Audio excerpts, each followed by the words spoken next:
Did you know that Apex likes to test its new features, disguising it as new events? Apex has had over 30 events in its history, some with limited time modes, and others with exclusive drops that were only available at a limited time, with many of these events hinting towards changes that were made later in the game's history. Today we'll go through all of Apex Legends events leading up to Season 15 and how they impacted Apex as a whole. To do so, we have to go back to 2019, with the first event being in Season 1, Legendary Hunt. Legendary Hunt was an event that began on June 4th and ran for 2 weeks until June 18th. It featured a limited time game mode called the Apex Elite Queue, where players who completed a normal match in the top 5 would be eligible to join the Apex Elite Queue, which only consisted of other players who had previously finished in the top 5. The game worked like any other Apex match, except the ring closed faster and did a lot more damage. And it was speculated to be Respawn testing the waters with a more competitive queue, as there wasn't any ranked mode at the time. Your top 5 streak would be recorded on the Elite Streak badge, and you could also receive another badge called the Elite 888 by winning at least 8 Elite Queue matches with 8 different legends, with at least 8 kills in each of those games. Legendary Hunt also introduced challenges, which are in-game tasks that can be done for in-game rewards, such as stars, battle pass levels, and cosmetic items. Moving on, we have the Iron Crown, and not the Ice Crown event that I for whatever reason keep remembering it as. The Iron Crown event was a collection event during Season 2 between the 13th and 27th of August, also in 2019. This event featured a long-missed solos game mode, where 60 solo players were competing to be the last legend standing, and players who won a game as one of the legends received an Iron Crown badge for that specific legend. Players who got 100 top 5 finishes in the solos event received the Iron Crown 4 badge, and players who won 10 solo games with 10 different legends during this event received the Absolute Monarchy badge. The event is probably never coming back, as developers have stated that the solos mode was hurting player retention. Besides the solos mode, this event also featured the game's first town takeover, with Octane's Gauntlet taking over the no-name buildings between Airbase and Skull Town on Kings Canyon. This event also tested the waters with a new monetization model, which sparked a lot of controversy. The new collection event featured 22 skins without the chance of buying any individual one, which meant that if you wanted one specific skin in the whole bundle, you'd have to buy one of the Ice Crown packs for $7 each, hoping that you would get it. And if you got unlucky, you'd have to pay up to $154 just to get that one skin that you wanted. If you wanted the new heirloom and maxed out the collection, you would have to pay an additional $35 if you wanted to purchase Bloodhound's new heirloom. This model was not received lightly by the community and led to a complete meltdown on the Apex Reddit, with one of the developers snapping back and calling the Apex community freeloaders. There hasn't been much meaningful developer interaction on Reddit after that, and I can see why. The Voidwalker event was based on the Voidwalker animated short showing Wraith's origins and this dope looking skin. This themed event was also during Season 2, spanning between September 3rd and September 17th. It featured a set of challenges, a town takeover on a no-name empty area north of Hydro Dam to be what's now known as Sing Labs on Kings Canyon, new skins, and a new LTM Armed and Dangerous, where players only can use shotguns and snipers, loot is rarer, and instead of finding other levels, you could only find common gray body shields. Players who played an Armed and Dangerous match received the Voidwalker badge, and if you won 5 Armed and Dangerous matches, you would get the Armed and Dangerous badge. Between October 15th and November 5th the same year, we got our first Fight or Fright event. This collection event included a new game mode, Shadowfall, which was an LTM set in the nighttime of an abandoned Kings Canyon, where 35 solo players drop into the match, where a shadowy figure, who we'd later get to know as Revenant, had hosted his own Apex games. Killed players in this mode became shadows, who gain increased speed, have more powerful melee attacks, and were instantly respawned upon death. Once only 10 players were left standing, they had to work together to escape the map by dashing to the dropship, fighting off hordes of shadows on the way. Players who logged in during the event received the Fight or Fright music pack, and if you escaped on the dropship 25 times in this mode, you'd get the Fight or Fright free badge. This collection event also saw much less controversy from the Apex community and went quite smoothly, as Respawn had adjusted their monetization model to something more reasonable. You still had to max out the collection event for the heirloom, but you could buy the specific skins that you wanted, and you didn't have to pay any extra money to get the heirloom after you had all the items that you need. This event featured 24 exclusive cosmetics that you could only get during the collection event, and collection events are considered the cheapest time to get the new heirloom, as maxing out the collection event costs upwards of $160, but rolling the dice and opening packs for an heirloom can cost as much as $500 per heirloom. After that, the last event of 2019 was the first version of the Hollow Day Bash event. This was also a collection event that featured Pathfinder's heirloom set, the Mirage Voyage Town Takeover, crossover, where a large party ship with high tier loot and partying Mirage clones appeared just south of Lava Fissure on World's Edge, and a new LTM, Winter Express. The Winter Express is a recurring LTM where 3 squads compete to capture the World's Edge train, decked out in its holiday best as it moves from station to station. Every legend comes with a predetermined loadout, and eliminated players will respawn every round. The first to 3 captures would win. By logging in during this event, you would get the Holiday Bash music pack reward, and if you would capture the Winter Express 75 times in the game mode, you'd get the Trackmaster free badge. As this was a collection event, this also came with 24 exclusive skins, all Christmas themed, that were only available during the event.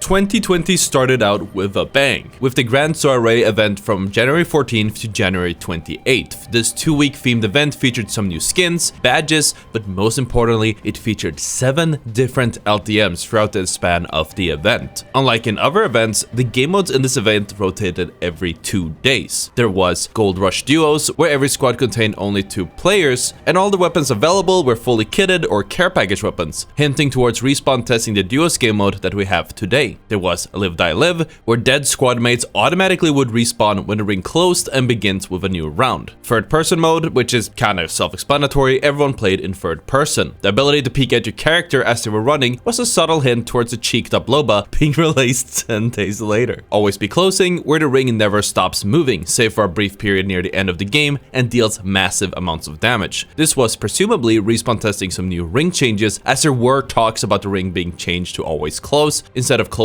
in separate rounds as it still does today. Instead, we landed on a middle ground where only the final ring, that being ring 6, is slowly closing. Armed and Dangerous on World's Edge, it was the same as the old Armed and Dangerous, where the only weapons available were shotguns and sniper rifles, with only level 1 body shields being available, except it was on World's Edge instead of King's Canyon. You could also play King's Canyon After Dark, where you could play a normal game of Battle Royale on the nighttime King's Canyon used in Shadowfall event, with digital threats and digital sniper threats being much more common. The final LTM of this event was Dummies Big Day, where everyone played as dummies. As the dummy legend, your tactical loot spawner would spawn a random loot item in front of you, the passive didn't really seem to do anything, and the ultimate panic button could cause 3 effects chosen at random. Either the ultimate started an emergency dance party which spawns 5 decoys which mirrors your actions, or it spawned an emergency loot piñata that dropped a big cluster of loot from the sky, or it did the emergency area heal which healed all players nearby, including your enemies. Emergency dance party might sound familiar because later on it became Mirage's new ultimate ability after his rework during season 5 a few months later. You could gain event track points by playing in each event, getting 400 points to play at least once in each game mode, 400 additional points for completing one event specific challenge, and then 200 more additional points if you won one match in each of these challenges. Players who accumulated up to 4,000 event track points during this event would unlock the Grand Soiree free badge, and this feature will keep reappearing throughout the rest of the events on this video. On February 12th, we got the Valentine's Day Rendezvous event. There was also a Valentine's event in 2019, but it was really just a sale. The Rendezvous event was a minor event to release 2 new items exclusive to the event's time period, the Valentine's 2020 badge and the Through the Heart longbow skin. This event also featured the return of the Duos game mode, with double XP available to those who queued up with a friend during the event. The next collection event we got was the System Override event between March 3rd and March 17th. As this was a collection event, we got 24 event exclusive skins and players who maxed got Octane's Heirloom. In addition to the collection bundle, this event also came with a new game mode called Deja Loot. This mode may have been an experiment as to whether Respawn would change up the loot pool or not, as the loot was completely preset with permanent loot and daily care package drops, dropship route and ring locations to cut down on the randomness in the game.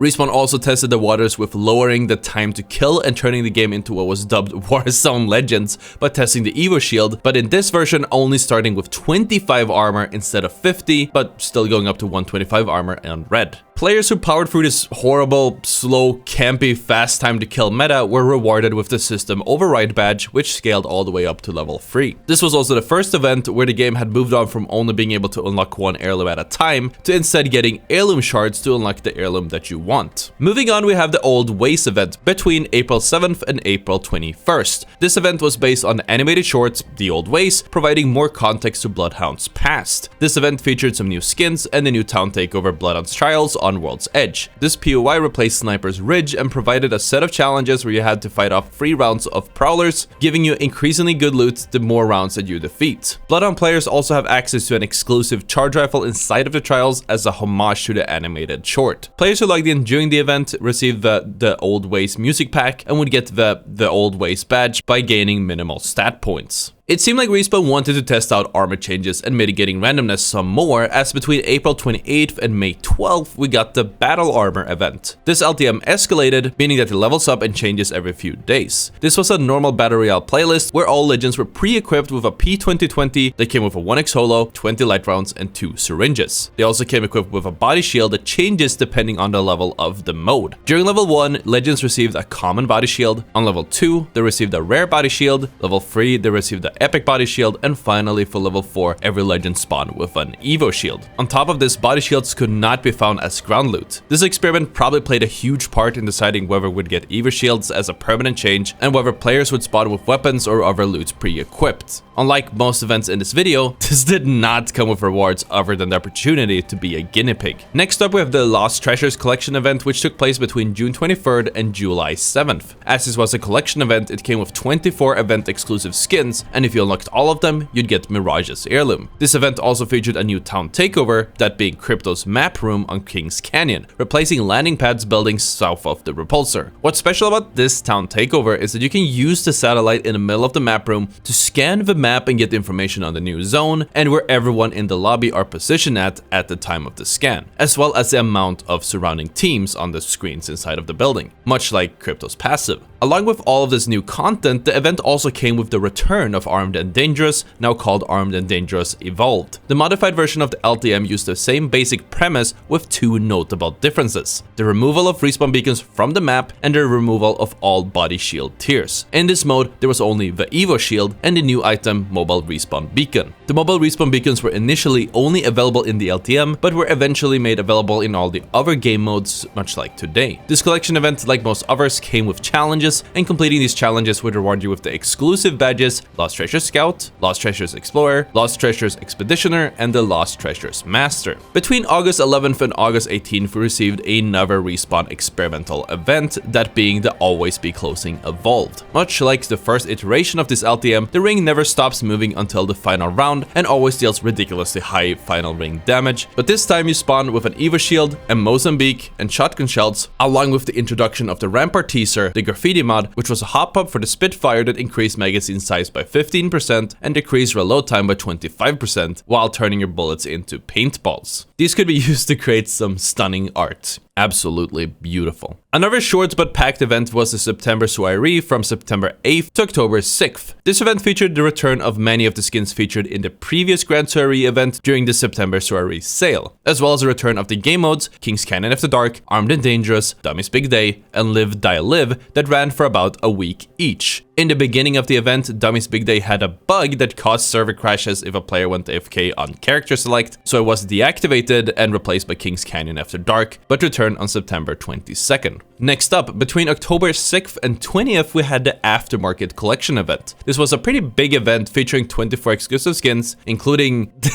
this thing, leading into Caustic's heirloom, the cross-platform beta, and a new limited time game mode called Flashpoint, where massive zones were dotted around towns in Kings Canyon. If you were inside of these zones, you would regenerate your health and shields over time. This is crucial because healing items don't spawn. By logging in during this event, players would get the Aftermarket music pack, and players who would complete challenges to get the Aftermarket Dealer, Aftermarket Assassin, Aftermarket Professional, and Aftermarket Master badges. This event also introduced the much anticipated performance display feature. Between October 13th and November 4th, players could do challenges for Horizon in return for getting a gravity lift keycard for gravity lifts placed around Kings Canyon and World's Edge, as a teaser to Horizon as a character. The keycard would unlock new locations every week, and players who completed the event would receive the Newt weapon charm as well as Horizon's test subject badge. Later in October, between the 22nd and the 3rd of November, the Halloween event Fight or Fright returned, this time featuring a new game mode called Shadow Royale. Unlike Shadowfall, which was solos, Shadow Royale starts like any other trios match, but when you die, you raise from the dead in a shadow form with a very strong melee attack, enhanced mobility, including wall running and double jumps, basically lifted from the Titanfall pilot movement, with your sole goal to assist your surviving teammates to become the Apex champion. If you die, you'd respawn on your alive teammate. Players who participated in the event could complete challenges for the Shadow Slayer, the Shadow Guardian, the Shadow Champion, and Shadow Master badges, and getting the Shadow Royale music pack if they log in. We once again saw the return of Holiday Bash between December 1st and January 4th, featuring a sale containing bundles with skins from last year's Holiday Bash along with some new cosmetics. It also featured an end of the year sale which contained skins from the Old Ways event, Apex pack bundles and new cosmetics. Winter Express returned but with some changes. This year, when your squad respawned after a round had finished, you would spawn on your own supply ship as it follows a train. From here, your squad would be able to survey the battlefield and skydive into combat as the train arrives at its next station and the objective unlocks. The team that had won the round prior would respawn directly on the train to defend it. This version also added a new station for the train to stop at. Players could unlock the Pain Train Conductor, Ticket Puncher, Holiday Survivor, and Holiday Master by completing the event's challenges. Logging in would grant you the Holiday Bash music pack unless you had already received it in the previous year's event. This event also came with the map rotation feature as well as a duos playlist.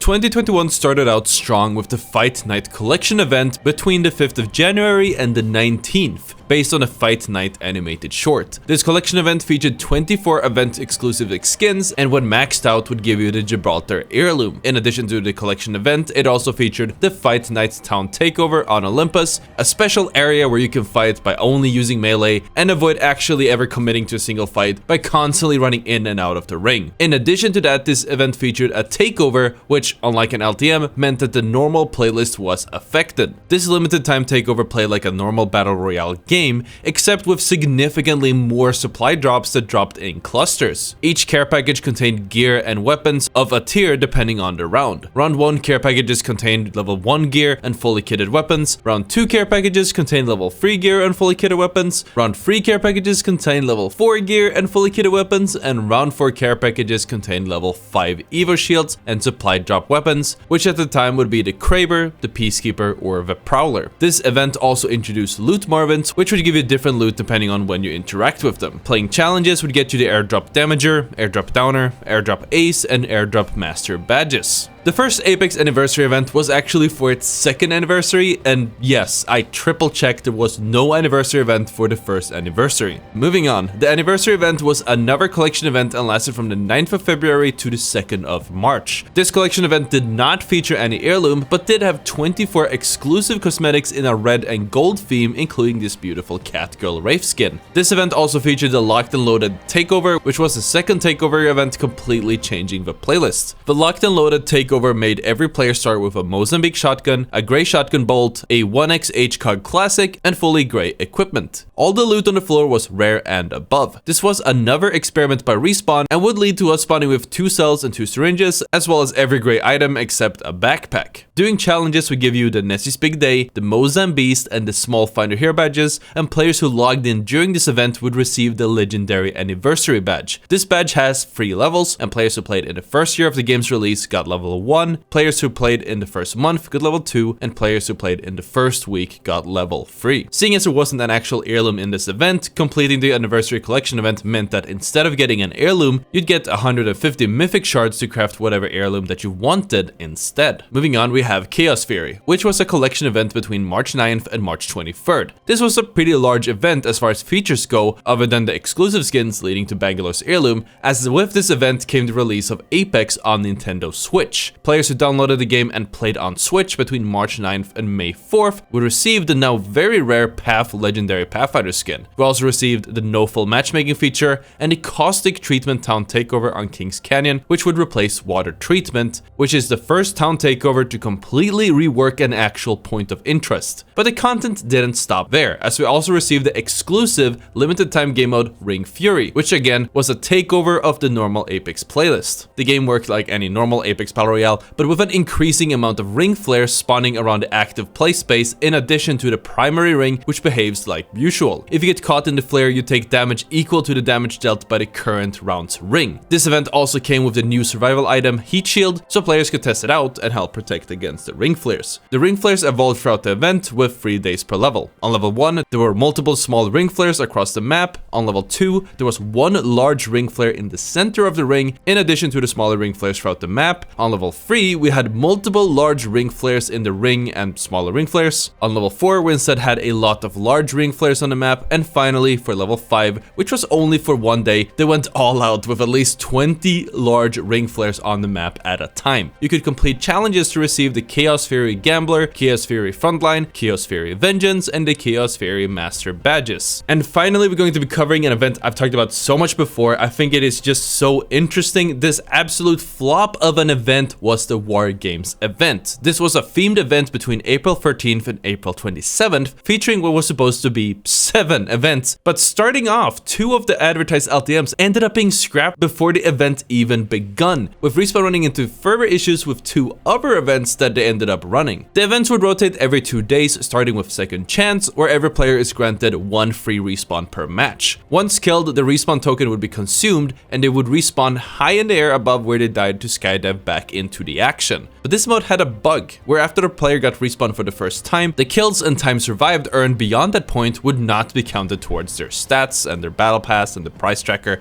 so this was kind of a big deal. This was because the game thought that the player was still dead even after being respawned the first time. It was removed 8 hours after the event started and replaced with armor regen, where shields automatically recharge over time after not taking damage, presumably testing armor changes and what turned into Watson's new passive. Armor regen ran without issues, as did Ultra Zones. Ultra Zones had 3 hot zones spawned throughout the map, each inside of a flashpoint. But when it was time to rotate to auto banners, there was a lot of issues, and the playlist instead returned back to Ultra Zones, which ran until the 21st, and then Respawn kept armor regen for the rest of the duration of the event. The mostly anticipated LTM Killing Time, where the zone would close faster the fewer enemies were still alive, was saved till a future date, but still hasn't really made it back. Players could complete challenges and get the War Games Artist, War Games Champion, War Games Prodigy, and Master of the War Games badges. War Games was also narrated by Mad Maggie, which left a sour taste in many fans' mouths. Between April 16th and May 4th, we had the Decrypted Passcode teaser for Season 9 and the Arena's game mode. Players had to go to a neutral care package and find a keycard,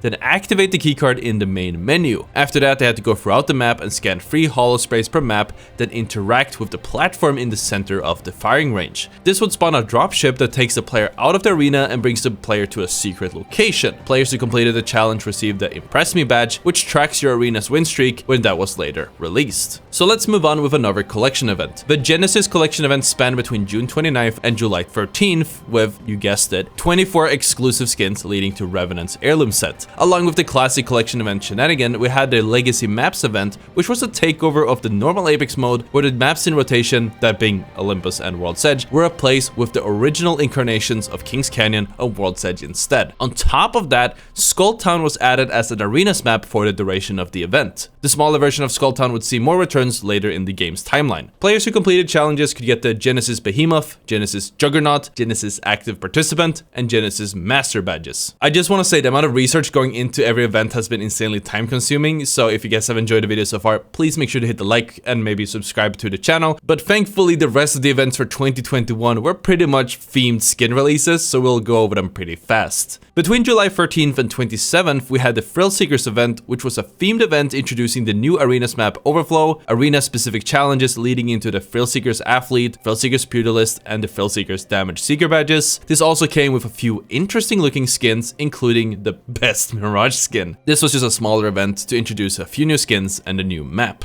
After that, we have the Evolution Collection event, and this was a huge one. Not only did we have 24 exclusive cosmetics leading into Rampart's heirloom, but World's Edge received Rampart's Town Takeover Big Mod. This town takeover is played right next to Lava City with high tier loot, and you can grab crafting materials to unlock fully decked guns in varying rarity. These weapons come with the splatter rounds hop up and have larger magazines and a faster reload time. Players could complete challenges for the Evolution Destruction, Evolution Champion, Evolution Demolisher, and Evolution Master badges. 2021's Halloween event, Monsters Within, spanned between October 12th and November 2nd. Unlike other recurring events, Monsters Within did feature new cosmetics, but the Shadow Real LTM that made a return saw no changes and was the exact same as its 2020 counterpart. Players could complete challenges for the Monsters Within Ripper, Monsters Within Beast, and Monsters Within Kaiju badges. Something that's interesting is that beginning with this event, cosmetics introduced in themed events became permanently available to purchase with crafting materials and were obtainable from Apex packs packs once the event is over, meaning that they no longer were exclusive to the event. This event also featured the new Arenas map on Core, and I'm sure the 10 people playing Arenas were very thrilled about that. Between December 7th and 21st, Respawn released the Raiders Collection event in place of a Christmas theme event. This came with 24 exclusive pirate-themed cosmetics and could be built into Watson's heirloom, as well as the return of Winter Express. But just like with the Halloween event, there were no changes to Winter Express this year, so there isn't anything for me to cover on the LTM front. Players could complete various challenges for the Raiders Plundered, Raiders Pillagers, Raiders Sharkbait, and Raiders Master badges. Sadly, the bare bones events continue in 2020, with the Dark Depths event occurring between January 11th and February 1st. This event came with a bunch of legend and weapon skins in an aquatic theme, some challenge badges, a new Arenas map, and that was about it. But next up on the 15th of February, we had the 3rd anniversary event. Just don't tell Respawn that Apex released on the 4th of February though. This event continued until the 1st of March and granted every player login rewards. Players could get the year 3 anniversary badge, but unlike the year 2, it doesn't evolve. With this event, we got 24 event exclusive skins that could lead into Bloodhound's prestige skin, introducing the concept of prestige skins, as well as the control game mode, which in short is a 9v9 control point game mode with presets, loadouts, and respawning, and is very popular to this day. Players who logged in once every week during this event received 3 legends and a total of 10 Apex packs, and could play challenges for the Control Enthusiast, Battle Royale Damage Dealer, Knockdown Champion, and the Anniversary Event Master badges. Another collection event following the anniversary was the Warriors event between March 29th and April 12th. This event brought back Control with 24 skins that could be unlocked for a discount of Crypto's heirloom. You could play Control and unlock the Warriors Brawler, Warriors Controller, Warriors Gladiator, and Warriors Master badges. This also featured the return of the Enjoy control game mode, with caustic treatment being added to the mix, as well as much needed quality of life control updates and the new drop-off Arenas map. Moving on with the Unshackled theme event between April 19th and May 3rd, we saw a few new skins, the return of Flashpoint without any new changes, and 2 unlockable badges, that being Unshackled Rage and Unshackled Assault. The Awakening collection event took place between June 21st and July 5th and featured 24 Gaiju inspired skins that could be built into Valkyrie's heirloom, a new Town Taker on Olympus, that being Lifeline's clinic outside of Estates, and again we get the return of Control, but with a few crucial changes. This new updated version of Control had ad drones that drop grenades, a so-called matchmaking improvement, and some more information about the mode. Players could also complete challenges for the Awakening Top Rated, Awakening Lights Out, Awakening Smackdown, and the Awakening Master badges. I almost forgot to mention Control also received some much needed changes, most importantly turning off enemy highlights and enemy vehicle highlights, as the previous versions of Control would give the entire team vision if you took damage from someone. Between July 19th and August 2nd, we had the Gaiden event, featuring anime-style inspired skins and cosmetic, as well as the return of Armed and Dangerous for a limited time, as in most recent events without any real changes. Fun fact, these skins are all inspired from anime characters, and some skins, for example Octane's, does not look like in the teaser and actually received changes because it was too close to the anime character that they were portraying, in this case Luffy from One Piece. You could also get the Gaiden Scattershot and Gaiden Survivor badges by doing challenges. Beasts of Prey pretty much completely broke the cycle of half-baked events, though still left a little bit to be desired. This event took place between September 20th and October 4th, came with 24 pretty cool looking futuristic inspired exclusive cosmetics that would lead to Loba's heirloom, as well as the Gun Run limited time mode. Gun Run was a mix of team deathmatch and gun game, meaning that you played with a team to get up to 25 kills, receiving a new weapon every kill along the way, and finishing with a throwing knife. And I have to say, if it wasn't obvious, we have noticed a massive decrease in event content in the mid-2021, and at this rate, it wouldn't surprise me if 2022 ends up being half the amount of event content if you compare it to, say, 2020, which had the most fleshed out events by far. I did leave out a lot of skins and some features that were introduced in some of these events, as many, if not most of them, have come back in one way, shape, or form. If you're interested in more information about the controversial events, check out the video on the screen. Thank you so much for watching, and I'll see you all tomorrow.